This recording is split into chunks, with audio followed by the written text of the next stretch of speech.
would say the residents that actually live in the precinct are law-abiding. The everyday average working man, the respectable people, we have no problems at all. The only time they don't like you is when you catch them doing something they're not supposed to be doing. And all the time I've been here, I've never really had any problems with the community itself.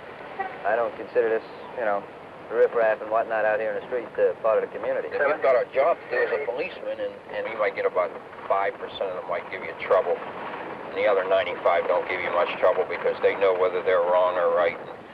They know who you are. Let's get somebody on it then, I mean. Wait a minute,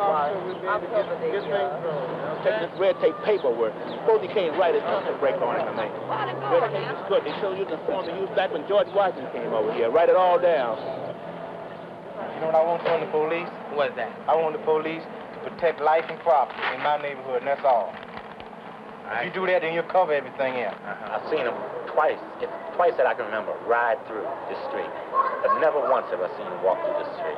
Never once. They don't seem to let you get along with them, you know. As the police concerned, that's something I don't deal too much with, but as far as I can see and know about it, seems as though it gets along all right. As far as I know. I can't work with a road. Can't get along, man. I've been fighting roads there since I was young. Yeah, they still calling us niggers, man. The real man to ask is the hard-working, lower middle class, father of family black man who really wants it. He's the worst prey of crime than I am. But the point is, the rod came through here and messed up everything. It burnt everything. And that's what closed them down. The white boys run. They ran.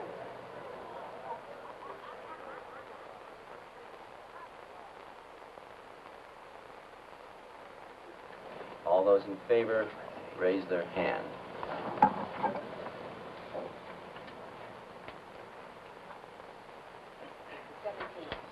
All those opposed?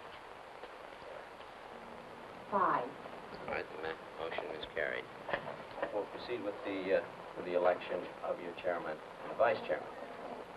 First of all, I would hope that the chairman and vice chairman would work closely with the staff in doing such things as reviewing previous meetings, minutes of previous meetings, perhaps developing an agenda according to what the chairman wishes. Well, it's still open for nominations, Chairman. Are there any additional nominations for chairman? Nobody's got their hand up. Can we stick to our main job first, and that is getting the precinct selected? Can we give each person who is on this committee credit for being a fair-minded citizen? If we're going to sit up and anticipate everything that can go wrong, it will never get off of the ground. It says the committee will have complete freedom in determining the criteria by which the site for the pilot program is to be chosen. We're into our third meeting, and most of us are busy, and the thing is so simple. And I feel that the old business is simply what's in this letter. We haven't done this. And I'd also like to recommend that we ought to have a parliamentarian appointed by the committee so that all of us can quit playing games, because this is what we've been doing for the last 2 weeks. I would move that this committee appoint a committee from among volunteers. It'll be help if the chair got a little chair. Out of order when you haven't heard it. We got a motion and an amendment on the floor. Hey.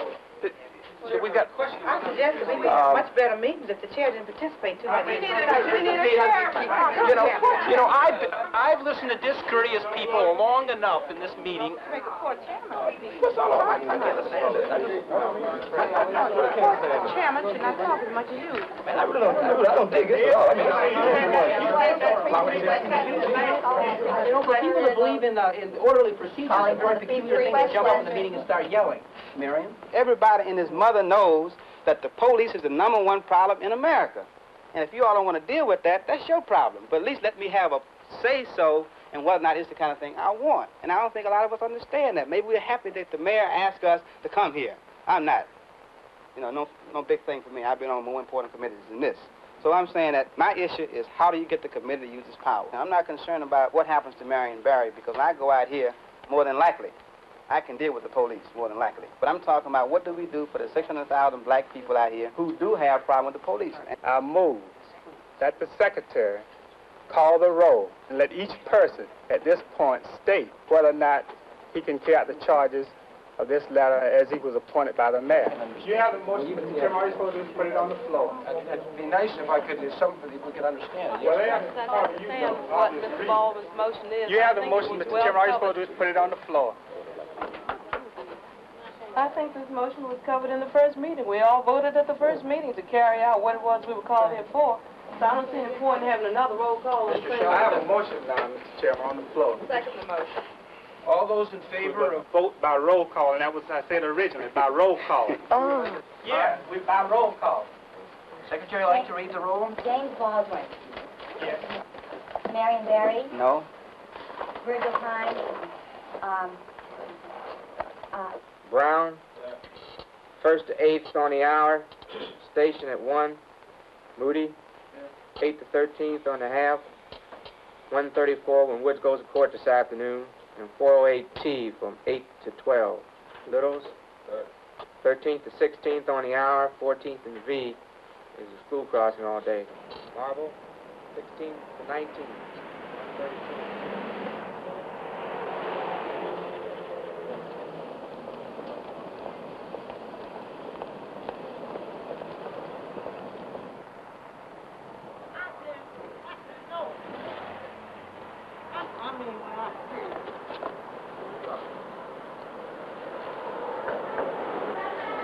I mean, no, man. Don't walk up on me, bro. I mean, no. I didn't stop. I mean, no. Yeah, I mean, don't hit him, James. Don't hit him, man.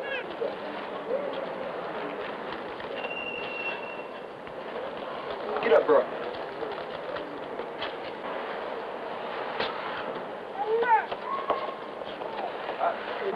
Get up, boy. Damn. What's wrong with him? Jump for one thing.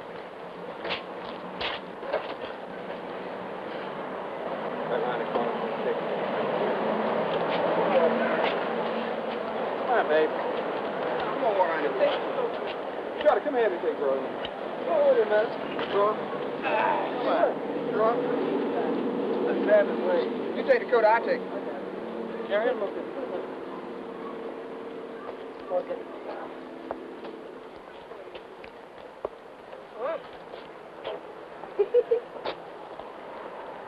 How did he get drunk?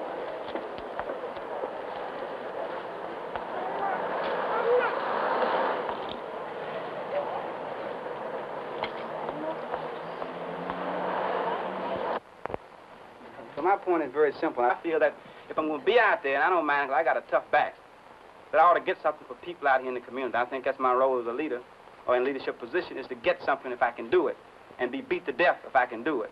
But if I'm going to be beat to death, I might as well get something for it, and I'm talking about the control of this whole program. That's why I can't move ahead. That's why I got problems. That's why I can't get the enthusiasm to go. Now, it seems to me that that last statement in here says, if there are any questions, please call Mr. Shello's office. Now, I don't know whether anybody else called Mr. Shello's office, whether anybody had conferences with Mr. Shello. I know I did. Mrs. Sarpy, I did not contact Mr. Shallow. I had quite a few questions, so I confess to negligence in that particular respect.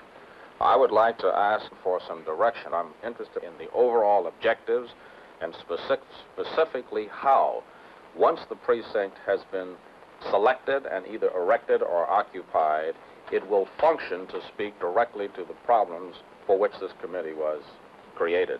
And I'd like to hear that from you, sir. A pilot precinct implies that there's an experimental quality to it. That means that we're going to try out new ideas. We're going to try out another relationship between the police and the citizenry. So who is we and who's going to control? We represent, in this case, the city government, no? The police. You're not really talking about this committee, then, when you say we are going to try to make innovations. Not at all. All right. Thank you. No, I want you to finish. I didn't want to. Okay. The overall goal of the project is to try to get at what we recognize is now a pervasive distrust between the citizens and the police. Now, when you talk about control, it falls short of a total citizen control of the precinct. And there was never any provision in the grant or in the plan for that sort of control. That's absolute control. Is that clear? We in the black community see the police as enemies. And I remind everybody here that I may very well be shot as I walk out of that door if I happen to anger some white policeman. I'm very much aware of that, and every black person is. And therefore we want to control those individuals, especially since the central police force is not capable of even recruiting the capable black men in this black city. It has to go out to places like Odd, West Virginia, and find individuals who have very questionable backgrounds. I, Charles Cassell, can no longer serve on a committee which cannot possibly make changes if it functions only in an advisory capacity. I see a constant recurrence of the conflict between the police and the community until the community finally has some measure of control over the police. That means to make decisions. We are sitting here today trying to select the area, and it was not going as long as we keep having this stuff. Look at this stuff. And you go ahead with your meeting, you select your precinct, but whatever precinct that you put it in, Marshall Brown will put every heart, every drop of blood, every energy that I have from now on to organize against this goddamn thing. And you go ahead and do what you're going to have to do. So I'll leave, and you get your people. Yes, sir. Oh, I don't think this is right. To come here and have people to want to, petty politics, that's what it is, petty politics, as small as they can get. You know, because some people come in here within their minds to cause confusion what is happening here. I come here away from my people to try to do something that's going to help the city and the kids and everything else, and y'all people sit up here to play games. You know, when you get straightened out, Mr. Secretary, I'm not saying I'm resigning, but if they get any kind of understanding, right, send me a letter, postcard, or something, so I can come back here and we can get together on this thing, please. And to sample these wishes, tonight hearings are being held in 3 of the precincts. Can we get a truthful vote for number 13 precinct out of this audience? It's not anybody who lives in this precinct that's black and that's court-held from the police department wants this program. We select who works in the neighborhood, and if he lives in the neighborhood, and if he's black, it's very unlikely he's going to be coming down on his brother. Regardless of how we vote, we are the people of yesterday. You can't buy the youth anymore. But why is all of these black community got this pilot program? We're tired of being guinea pigs. Think about the pilot police. White folks is conning again. When your name is called, you give the precinct of your choice. Mr. Edward Brooks. 2. Precinct 2. Mr. Virgil Crimes. 14. 14. Monsignor Gingras. Number 13. Mr. Theodore Higgins. Number 13. Number 13. Mrs. Elizabeth Sarpy. Number 2. Mr. John Zoyak. Mr. Chairman, Federation of Citizens Association instructed me to vote for no precinct. It is opposed to the concept of the model precinct. All right. The results of that ballot was number 13 has 14, number 14 has 11, and number 2 has 6. Yeah, I'm wondering whether we should not close with a prayer rather than open with a prayer today. This is what citizen participation is, and it may be a long process, but I have faith that in the long run it's the sound one. I think that the wisdom of your choice will be borne out, and we'll try the best we can to do as good a job as we can in 13 as in any of the other precincts. I'm over here. Any other business anybody would like to bring up? Not in the meeting. Second adjourn.